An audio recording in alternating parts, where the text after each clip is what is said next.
எவ்வளவு சம்பாதிச்சாலும் கையில பணமே நிக்க மாட்டேங்குது. சம்பாதிச்ச பணம் ஃபுல்லாமும் கடனை தான் அடைக்க வேண்டியது இருக்கு. கையில பணமே நிக்க மாட்டேங்குது. தங்க நகைகள் எல்லாமே அடமானத்துக்கு போகுது, அப்படியே முழுகியும் போகுது. இந்த பிரச்சனையெல்லாம் தீர்க்கிறதுக்கு எளிய ஒன் ஆஃப் த பெஸ்ட் பரிகாரத்தை தான் நான் இப்ப சொல்ல போறேன். இதை நீங்க மனமாற நம்பிக்கையோட செய்யணும். நான் ஃபர்ஸ்ட் டைம் வைக்கும்போது வெறும் 10 ரூபா வச்சுதான் இந்த பரிகாரத்தையே நான் ஸ்டார்ட் பண்ணேன். இது நான் செகண்ட் டைம் பண்றேன். I am not a salaried woman. என்கிட்ட இருக்கிற கொஞ்சம் பணத்தை வச்சுதான் நான் இந்த பரிகாரத்தை ஸ்டார்ட் பண்ணேன். உங்களுக்காக நான் இப்ப பண்ணி காட்டுறேன். திரும்பவும் சொல்றேன், நம்பிக்கையோட செய்யுங்க, எல்லாம் நல்லபடியா நடக்கும். எல்லா விசேஷத்துக்கும் கட்டுற வாழை மரம், அந்த வாழை மரத்துல இருக்கிற வாழைப்பூவை எடுத்துக்கங்க. அந்த வாழைப்பூல இருக்கிற இது போன்ற இதழ்கள் 2 எடுத்து வச்சுட்டு பூஜை ரூம்ல உங்ககிட்ட என்ன பணம் இருக்கோ இவ்வளவுதான் அப்படின்னு இல்ல, பணத்தை இந்த வாழைப்பூவோட ஒரு இதழ்ல வைங்க. வச்சதும் மேல இன்னொரு இதழை வச்சு மூடுங்க. இது அப்படியே பூஜை ரூம்ல வச்சு உட்கார்ந்து 2 நிமிஷம் வேண்டிக்கங்க. எனக்கு நிறைய பண வரவு வரணும், வர பணம் தங்கணும், வீண் செலவு ஆகக்கூடாது அப்படின்னு நல்லா பிரார்த்தனை பண்ணிக்கிட்டு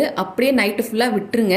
அடுத்த நாள் இந்த இதழில் இருக்கிற பணத்தை எடுத்து நீங்க ஆஸ் யூஷுவலா உங்களுடைய பர்ஸ்ல வச்சுக்கோங்க. இந்த இதழை எடுத்துட்டு போயிட்டு எங்கன்னா கால்படாத இடத்துல போட்டுடுங்க. அவ்வளவுதான். இதை உங்களுக்கு எப்பெல்லாம் டைம் இருக்கோ அப்பெல்லாம் செய்யுங்க. நல்ல நம்பிக்கையோட செய்யுங்க, கண்டிப்பா நல்லதே நடக்கும். இந்த மாதிரி பணம் எவ்வளவு சம்பாதிச்சாலும் கையில பணமே நிக்க மாட்டேங்குது, பணம் வரவே வர மாட்டேங்குது அப்படின்னு நினைக்கிற உங்களோட ஃப்ரெண்ட்ஸ் அண்ட் ஃபேமிலிக்கு இந்த வீடியோவை ஷேர் பண்ணுங்க. மத்தவங்களும் இந்த வீடியோவை பார்த்து பயன்பெறதுக்காக உங்களால முடிஞ்சு லைக் பண்ணுங்க, கமெண்ட் பண்ணுங்க, எனக்காக சப்ஸ்கிரைப் பண்ணுங்க.